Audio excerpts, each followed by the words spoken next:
गया मंदिर और उसकी संपत्तियों के बेहतर प्रबंधन के लिए बनाया गया था। अधिनियम के प्रमुख प्रावधान।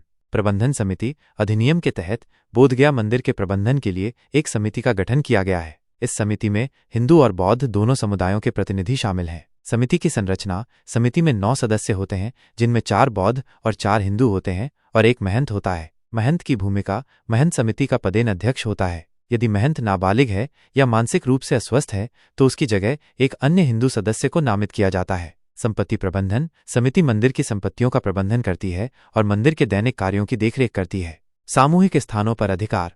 यह अधिनियम विशेष रूप से बोधगया में महाबोधि मंदिर के प्रबंधन को नियंत्रित करता है। यह बौद्धों और हिंदुओं दोनों को मंदिर में पूजा करने का अधिकार देता है, लेकिन प्रबंधन का अधिकार मिश्रित समिति के पास होता है। यह अधिनियम अन्य सामूहिक स्थानों पर अधिकारों को सीधे तौर पर प्रभावित नहीं करता है, लेकिन यह धार्मिक स्थलों के प्रबंधन के लिए एक मिसाल कायम करता है। 2025 में बीटी अधिनियम में संभावित परिवर्तन। कुछ बौद्ध संगठनों का मानना है कि बोधगया मंदिर पर केवल बौद्धों का अधिकार होना चाहिए। वे मांग करते हैं कि अधिनियम में संशोधन किया जाए और मंदिर का प्रबंधन केवल बौद्धों को सौंपा जाए। वर्तमान में इस अधिनियम में बदलाव के लिए कई मांगें चल रही है, जिसमें बौद्ध समुदाय द्वारा ये मांग है कि इस अधिनियम को खत्म करके महाबोधि मंदिर को बौद्ध समुदाय को सौंप दिया जाए।